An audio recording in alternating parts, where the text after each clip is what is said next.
મારું નામ શાલિની છે અને મારી ઉંમર 21 વર્ષ છે. હું મારા માતા-પિતા અને નાના ભાઈ સાથે એક નાના કસ્બામાં રહું છું. અમારા ઘરની આર્થિક સ્થિતિ ખૂબ સાધારણ છે. જેટલું પૈસો આવે છે એટલું જ ખર્ચ થઈ જાય છે. એક નાની પુસ્તકોની દુકાન પર નોકરી શરૂ કરી જેથી ઘરની થોડી મદદ કરી શકું. પણ મારી માં હંમેશા મારા લગ્ન અંગે ચિંતિત રહેતી હતી.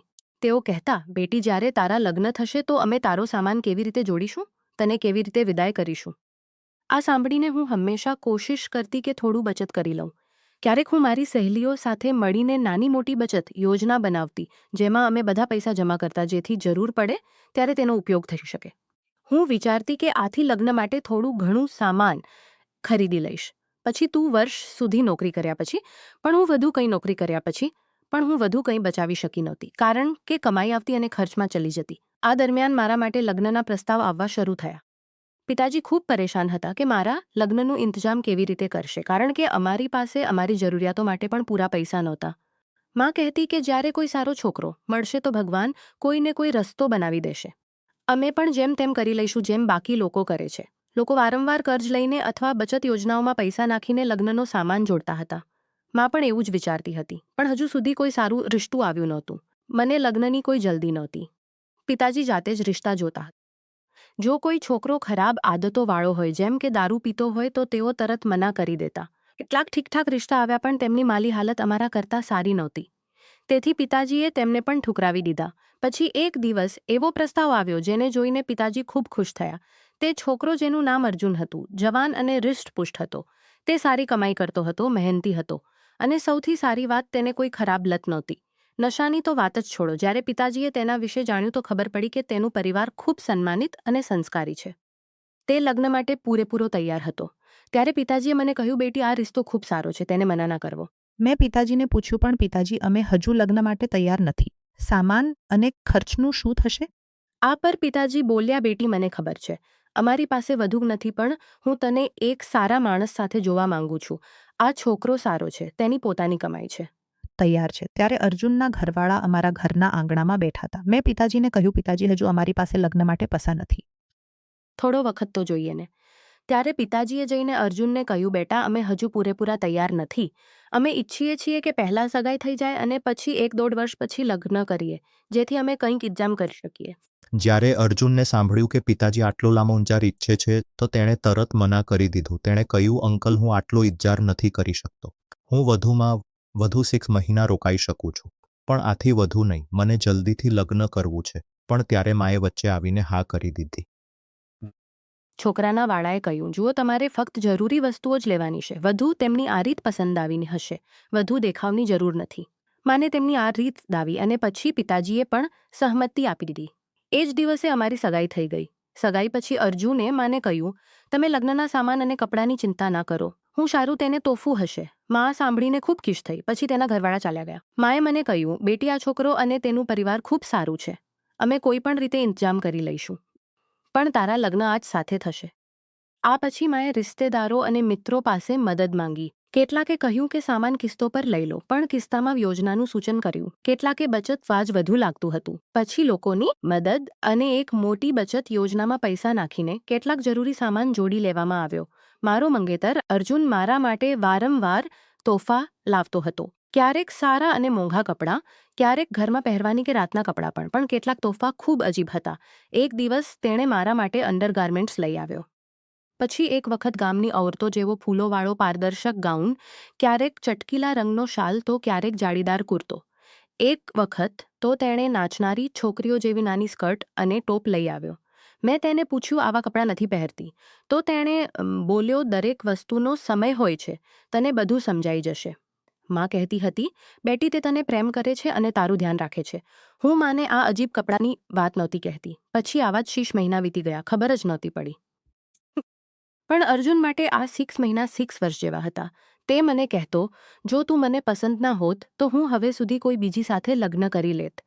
પણ મને તું સારી લાગે છે અને તારું પરિવાર પણ. લગ્નથી એક દિવસ પહેલા માં મારી પાસે આવી અને બોલી, બેટી, લગ્ન કોઈ નાની વાત નથી. હવે તું જવાબદાર બની જશે. પોતાના પતિને હંમેશા ખુશ રાખવો. તેની દરેક વાત માનવી. તેને ક્યારેય નારાજ ના કરવો. પછી તેમણે કેટલીક અટપટી વાતો કહી જે મને સમજાઈ નહીં. હું ક્યારેય કોઈ છોકરા સાથે ઊંડી વાત પણ નહોતી કરી.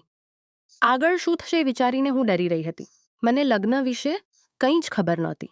ના ક્યારેય કોઈ લગશુદા ઔરત સાથે વાત સાંભળી હતી, ના કોઈ અનુભવ હતો. મેં માને કહ્યું, માં તમે શું કહો છો? મને કંઈ સમજાતું નથી. માં બોલી, બેટી, તારો પતિ સમજદાર અને સુલઝાયેલો છે. તે તને બધું શીખવી દેશે. બસ એ પોતાની મેળે તારી પાસે આવું કે તે પૂરેપૂરો ઠીક હોય અને મેડિકો તારી પાસે આવે, કોઈ ખોટી વસ્તુનો સહારો ના લે.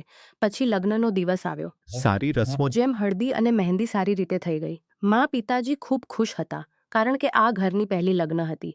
અમે બધાના ચહેરા પર મુસ્કાન હતી. પછી લગ્નની સારી રસમો પૂરી થઈ અને હું અર્જુન સાથે તેના ઘરે ચાલી. જ્યારે અમે અમારા રૂમમાં પહોંચ્યા તો તેણે ખૂબ પ્રેમથી કહ્યું, પોતાના ઘરમાં તારું સ્વાગત છે, શાલિની. હું ખૂબ ખુશ છું કે આજે અમે સાથે છીએ.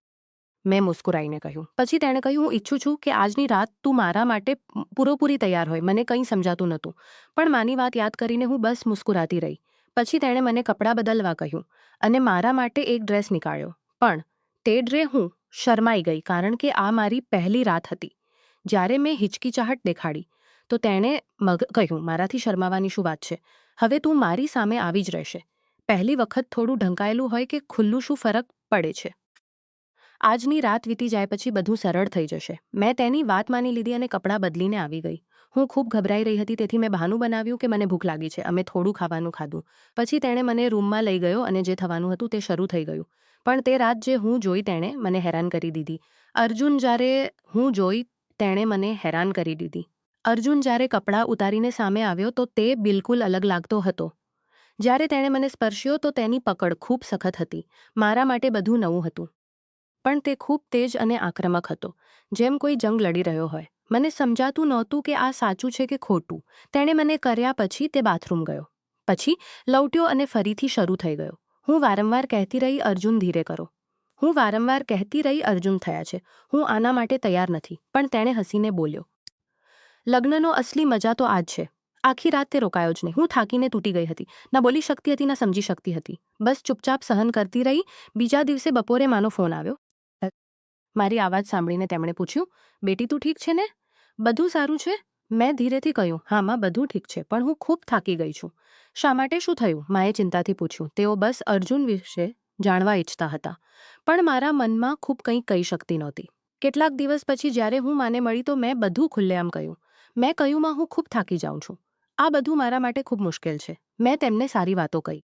માએ હસતા હસતા કહ્યું, અરે બેવકૂફ, આમાં પરેશાન થવાની શું વાત છે? તારો પતિ તાકાતવર છે, મર્દાના છે. આજ તો દરેક ઔરત ઈચ્છે છે.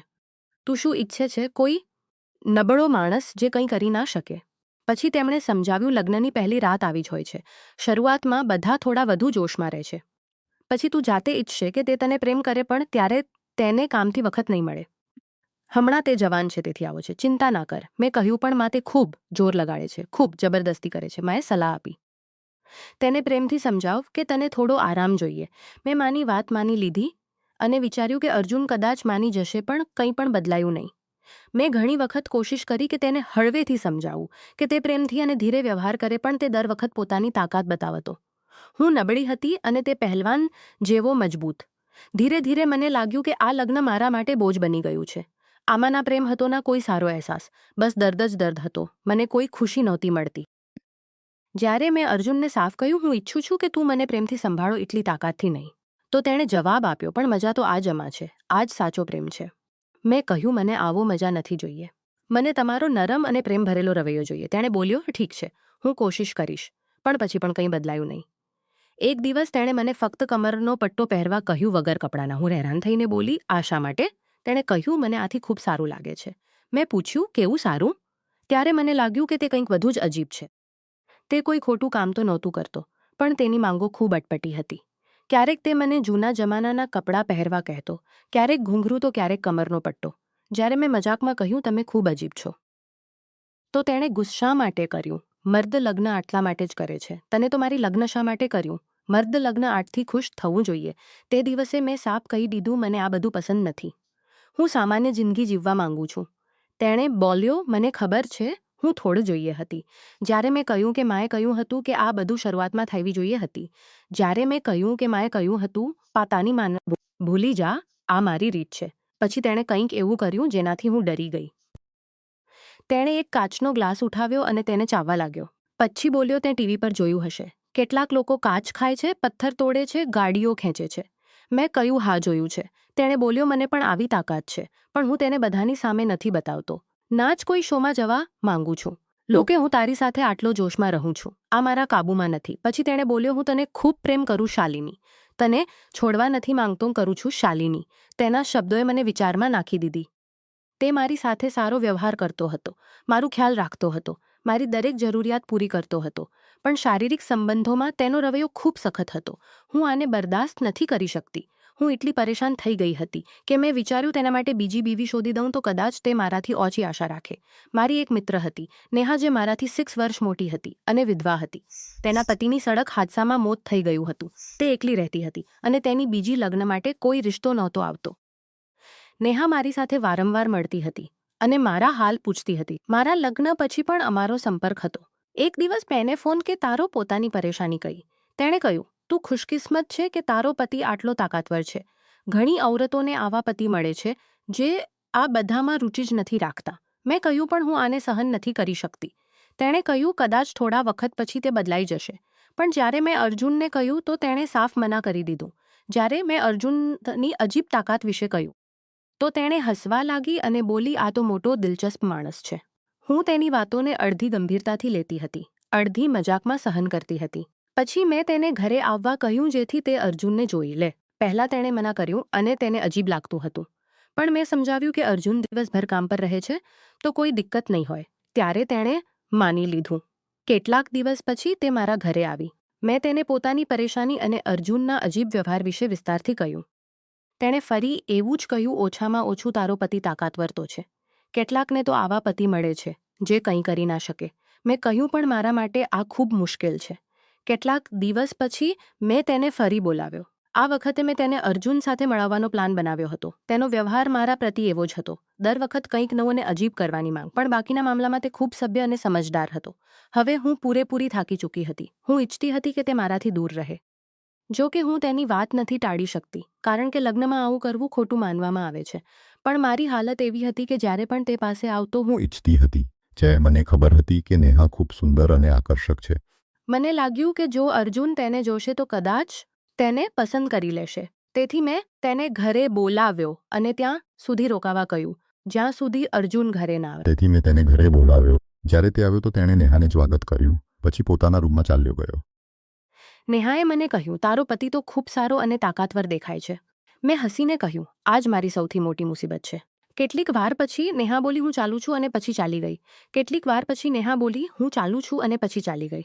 તે રાત જ્યારે હું અર્જુન સાથે બેઠી હતી તો મેં મજાકમાં પૂછ્યું તો મારી મિત્ર કેવી લાગી? તેણે બોલ્યો ખૂબ સારી અને સુંદર છોકરી છે. મેં કહ્યું તે વિધવા છે. ત્યારે મેં તેને નેહાની વાર્તા સંભળાવી કે તેના પતિની હાદસામાં મોત થઈ ગયું હતું અને તે એકલી રહે છે. અર્જુન મુસ્કુરાયો અને બોલ્યો હવે સમજી કે તું કેટલી ભાગ્યશાળી છે અને તું તેની કદર નથી કરતી. પછી તેણે મારી પતિ મળ્યો છે અને તું તેની કદર નથી કરતી. મારા માટે બધું સહન કરવું ટાળી દીધી અને અમારી બધું સહન કરવું મુશ્કેલ હતું. કેટલીક વાર પછી મેં ફરી કહ્યું પછી તે ખૂબ સુંદર છે ને. તેણે બોલ્યો હવે તું શું કહેવા માંગે છે? મેં કહ્યું હું ઈચ્છું છું કે તું તેની સાથે લગ્ન કરી લે. તેણે હસીને બોલ્યો મતલબ હું 2 બીવીઓ રાખું? આ તો ખૂબ મુશ્કેલ હશે. મેં કહ્યું મુશ્કેલ શું છે? તારી તાકાત તો ખૂબ છે. તેણે બોલ્યો જો તે તૈયાર ન થાય તો. મેં કહ્યું તે વિધવા છે, એકલી છે અને તેની પાસે વધુ રિશ્તા નથી આવતા. તેણે થોડી વાર વિચારવા લાગ્યો. પછી બોલ્યો ઠીક છે પણ મારી એક શરત છે. મેં પૂછ્યું શું શરત? ત્યારે તેણે ફોન નીકાળ્યો અને મને એક વિડીયો બતાવ્યો. તેમાં એક મર્દ 2 ઔરતો સાથે હતો. હું ચોંકીને બોલ્યો ખોટું છે, આવું નહીં થવું જોઈએ. વો બોલ્યો ખોટું શા માટે? તમે બંને મારી બીવીઓ હશો તો શું પરેશાની છે? મેં કહ્યું મેં તો વિચાર્યું હતું કે બીજી લગ્નથી તારું ધ્યાન બટશે અને તારો જોશ ઓછો થશે. તેણે બોલ્યો તું શું કહેવા માંગે છે? મને ડર લાગ્યો કે ક્યાંક તે મારી અસલી મનસા ન સમજી લે. તેથી મેં મુસ્કુરાઈને કહ્યું કંઈ લઈ લે અને મારા પરથી આ બોજ દૂર થઈ જાય. પણ હવે વાત ઉલટી પડી રહી હતી. પછી મેં વિચાર્યું જો તે અમને બંને સાથે લગ્ન કરી લે તો કદાચ તેની તાકાત ઓછી થઈ જાય અને તે સામાન્ય થઈ જાય. બીજા દિવસે મેં નેહાને ફોન કર્યો અને કહ્યું શું તું મારી સાથે મળવા આવી શકે છે? તેણે પૂછ્યું કોઈ ખાસ વાત છે? મેં કહ્યું બસ આવજે પછી કહીશ. જ્યારે તે આવી તો મેં તેને ચા આપી અને કહ્યું હું ઈચ્છું છું કે તું અર્જુન શું તું પાગલ થઈ ગઈ છે? હમણાં તારા લગ્નને વધુ વખત પણ ન થઈ ગઈ છે. જ્યારે તેણે મના કર્યું તો હું ઉદાસ થઈને બેસી ગઈ. ત્યારે નેહાએ મારી શક્લ જોઈ અને હસતા હસતા બોલી તું પરેશાન શા માટે થઈ રહી છે? થઈ રહી છે. હું મજાક કરી રહી હતી. હું તૈયાર છું. હું તારા પતિ સાથે લગ્ન કરીને ખુશ રહીશ. પછી વીકમાં પણ જો તેને બીજી લગ્ન કરવી હોય તો કોઈ અજાણી છોકરી સાથે પણ તો કરી શકે છે. મેં કહ્યું ના, કોઈ અજાણી નહીં. તું મારી મિત્ર છે તેથી ઠીક રહેશે. અમે બંને સારી સહેલીઓ છીએ. મેં તેને સમજાવ્યું કે તેના ઘરવાળા શું કહેશે. વાસ્તવિકમાં પણ તારી માને તો આ બધું ઠીક લાગે છે ને? મેં કહ્યું હા, માં કહે છે કે જે છે તેને કબૂલ કરી લે અને ભગવાનનો શુક્ર મનાવ. નેહા થોડી વાર ચૂપ રહી. પછી બોલી, તે મને થોડો ડરાવી દીધો. મેં પૂછ્યું ડર શા માટે લાગે છે? તેણે બોલી, તે કહ્યું કે તારો પતિ ખૂબ તાકાતવર છે અને તને સંભાળવું મુશ્કેલ પડે છે. પહેલાં મને લાગતું હતું કે મારો પતિ ઠીક નહોતો કારણ કે તે વધુ હોવું પણ પરેશાની છે. મેં કહ્યું કદાચ આ મારી નબળાઈ છે. હું જ સહન નથી કરી શકતી. નેહા બોલી, ઠીક છે, પણ મારી એક શરત છે. મેં પૂછ્યું શું શરત? તેણે બોલી, હું લગ્ન પહેલા તેને આજમાવવા માંગુ છું. હું હેરાન થઈ ગઈ કે આ શું કહે છે, આ તો ખોટું છે. તેણે કહ્યું, ખોટું શું છે? જો હું લગ્ન કરું અને પછી એવી જ ભૂલ થાય તો હું શું કરીશ? આ વખતે હું કોઈ જોખમ નથી લેવા માંગતી. મને તેની વાત અજીબ લાગી પણ હું પોતાની મુસીબતથી છુટકારો ઈચ્છતી હતી. મેં તેની વાત માની લીધી અને અર્જુનને કહ્યું. જ્યારે તેણે નેહાની શરત સાંભળી તો બોલ્યો, ઠીક છે, પણ જો તમે બંને ખુશ હો તો મને કોઈ એતરાજ નથી. હું નેહા માટે અલગ ઘર પણ લઈ શકું છું. ખર્ચની ચિંતા ના કરો. બસ આ જોવાનું છે કે અમે બધા આને નિભાવી શકીએ કે પછી જ નેહાની શરત મુજબ બધું થયું. પણ તે પછી જે થયું તે મારી સોચથી ઉલટું હતું. આજમાઈશ પછી જે થયું તે મારી સોચ નથી કરી શકતી. મેં જમાઈશ પછી નેહા ગભરાઈને બોલી, હું તેની સાથે લગ્ન તાકાતવર છે. વો બોલી, ખૂબ મુશ્કેલ છે. હું પણ આને સહન નથી કરી શકતી. તને સાચમાં ખૂબ હિંમત જોઈએ. હું પોતાને જિંદગી આના માટે બરબાદ નથી કરી શકતી. પછી તેણે હાથ જોડી, મને બાદ નથી કરી શકતી. આ સાંભળીને હું તૂટી ગઈ. મને આશા હતી કે નેહા માની જશે અને મારી પરેશાની ખતમ થઈ જશે. પણ હવે હું વધુ ઉલઝી ગઈ હતી. હવે હું શું કરું? ત્યારે અર્જુને મની જરૂર નથી. મારા માટે તું જ પૂરતી છે. પણ તને થોડી મજબૂત બનવું પડશે. મેં માને શીખવડી છે. પણ તારો આ રવૈયો જ મનેસતો નહોતો. મેં માને શિકાયત કરી. માવ, તને થોડી મજબૂત મને થકા દે છે. મારી પાસે હવે કોઈ રસ્તો નહોતો. હું તલાક ઈચ્છું છું. માં ગુસ્સામાં બોલી, આ શું વાત કરે છે? તને ખબર છે કે તારા પિતાજીએ કેટલી મહેનતથી આ રિશ્તો જોડ્યો હતો. હજુ પણ તેઓ લગ્નનું કર્જ ચૂકવી રહ્યા છે. તલાક લઈને તું પોતાની જિંદગી શા માટે ખરાબ કરવા માંગે છે? મેં કહ્યું, માં, તમે નથી સમજતા, આ મારા માટે મુશ્કેલ થઈ રહ્યો છે. માં બોલી, બેટી થોડો સબર કર. વખત સાથે બધું ઠીક થઈ શકે છે. મેં કહ્યું, નામાં આ બદલાવાનું નથી. તમે મારી હાલત નથી સમજતા.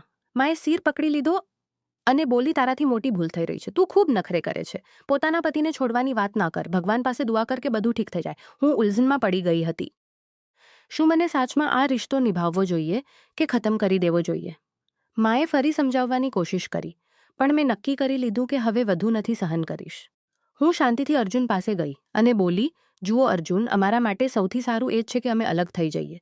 વાસ્તવિકમાં પણ મારા પિતાજીએ લગ્નમાં કોઈ દહેજની માંગ નહોતી રાખી, કારણ કે તેમને તારા પર વિશ્વાસ હતો. જ્યારે મેં તલાકની વાત કરી તો તેણે આનો ફાયદો ઉઠાવ્યો અને બોલ્યો, જો તું મને છોડીને જશે તો તને કંઈ મળશે નહીં. મેં ચોંકીને પૂછ્યું, શું નથી મળશે? મારો હક શા માટે નથી મળશે? તેણે બોલ્યો, બસ એવું જ છે. મને લાગ્યું કે તે મને મજબૂરીમાં રોકવા માંગે છે કારણ કે તે મને છોડવા નથી માંગતો. તે મારી નબળાઈનો ફાયદો ઉઠાવી રહ્યો હતો. આખરે મેં પિતાજીને બધું કહ્યું. તેઓ ખૂબ નારાજ થયા અને અર્જુન સાથે વાત કરી. તેમણે કહ્યું, બેટા, તું આવું કેવી રીતે બોલી શકે છે? અમે પણ લગ્નમાં ખૂબ કંઈક આપ્યું હતું. અર્જુન બોલ્યો, હા, મેં લગ્ન કર્યું છે અને પોતાની બીવીને છોડવા નથી માંગતો. પણ જો તે જાતે જવા માંગે તો તેને કંઈ મળશે નહીં. પિતાજીએ સમજાવ્યું, બેટા, જો તું આ વાત સગાઈ પહેલાં કહેત તો અલગ વાત હતી. પણ લગ્ન પછી કેટલાક મહિના સાથે રહ્યા પછી આ ખોટું છે. તેને તેનો હક મળવો જોઈએ. અર્જુન બોલ્યો, તેનો હક ફક્ત જે ગહેણા છે તે જ મળશે, આ ઉપરાંત કંઈ નહીં. પિતાજી બોલ્યા, અમે તારી પાસે કંઈ નથી માંગતા. બસ જે અમે અમારી બેટીને આપ્યું હતું તે જ જોઈએ. તારી વસ્તુઓ તારી પાસે. પણ મારી બેટીનો હક લગ્ન કરશે તો મારી બેટીનો હક છીનવી લેવો ઠીક નથી. પણ અર્જુન પોતાની જીદ પર અડગ રહ્યો. તેણે બોલ્યો, જો હું તલાક આપીશ તો કંઈ નથી મળશે. મને સમજાતું નહોતું કે શું કરું. જો તેને છોડતી તો કંઈ નથી મળતું. જો તેની સાથે રહેતી તો મારી જિંદગી દુઃખી રહેતી. મેં પિતાજીને કહ્યું, હવે અમને કોર્ટમાં જવું પડશે. પિતાજી મારી સાથે હતા. તેમણે કહ્યું, બેટી, ચિંતા ના કર. જે તારો હક છે તે તને મળશે. અમે ફક્ત તારો હિસ્સો લઈશું. અર્જુનની કોઈ વસ્તુ નહીં. પણ મારી સાથે નારાજ થઈ ગઈ. તેઓ બોલી, તું નખરે કરે છે શાલિની. તારો પતિ તને પ્રેમ કરે છે અને તને છોડવા નથી માંગતો. તે કંઈ ખોટું નથી કરતો. પછી તું શા માટે સમજતા? આ મારા માટે ખૂબ મુશ્કેલ છે. હું આ લગ્નમાં દમ ઘૂંટતો અનુભવું છું. માં બોલી, તે જોયું તારો પતિ તને કેટલો પ્રેમ કરે છે. આ કોઈ નાની વાત નથી. જો કોઈ પતિ આટલો ઈચ્છે છે તો તેને સમજવું જોઈએ. તારા પિતાજીએ પણ તેને સમજાવ્યું, પણ તે પોતાની વાત પર અડગ છે. તું જ જીદ કરે છે. માં કંઈ પણ કહે, પણ હું જાણતી હતી કે આ લગ્નથી ચાલી શકતું. મને સૌથી વધુ અફસોસ નેહા સાથે કરેલી ભૂલનો હતો. મેં વિચાર્યું હતું કે જો અર્જુન અને નેહાનું લગ્ન થઈ જાય તો મારી મુશ્કેલી હલ થઈ જશે. પણ જે અમે કર્યું તે ખોટું હતું. આ લગ્ન નામે શરૂ થયું, પણ કંઈક બીજું બની ગયું. હવે નેહા પણ પસ્તાવી રહી હતી, કારણ કે તેણે એ જ દર્દ થોડી વાર સહ્યું જે હું રોજ સહતી હતી. નેહાએ અફસોસ સાથે કહ્યું, શાલિની, મેં ખૂબ મોટી ભૂલતું હતું. અમે બંને આ ભૂલ કરી છે, જેની માફી પણ નથી મળી શકતી. પછી મેં તલાક માટે કેસ કરી દીધો. હું પણ ખૂબ શર્મિંદી હતી. મને ખબર નહોતી કે આગળ શું થશે. માં ત્યારે પણ કહેતી હતી, હમણાં લગ્ન 4 મહિના જ થયા છે. થોડો વધુ સબર કર, કદાચ તે બદલાશે નહીં. જો હું જબરદસ્તી તેની સાથે રહી તો મારી જિંદગી બરબાદ થઈ જશે. કેટલાક દિવસ પછી કાયદાના જરીએ મારો તલાક થઈ ગયો. જે મારો હક હતો તે મને મળી ગયો. આજે હું સ્વતંત્ર છું. તલાક થયા પછી મને મારો હક મળી ગયો અને હું પોતાના પરિવાર સાથે રહું છું. મારા મા પિતા સાથેના સંબંધોમાં હજુ તણાવ છે, પણ હું જાણું છું કે મેં મારી જિંદગી બચાવવા માટે સાચો નિર્ણય લીધો. નેહા પણ પોતાની ભૂલ માને છે અને અમે બંનેએ શીખ્યું કે આવા મુદ્દાઓને આવી રીતે હલ કરવા ખોટા છે. અર્જુનની સાથેનો અનુભવ મને એ શીખવે છે કે લગ્નમાં પ્રેમ, સમજણ અને સંમતિ જરૂરી છે. તાકાતનો ઉપયોગ કરીને કોઈને દુઃખી કરવું એ પ્રેમ નથી.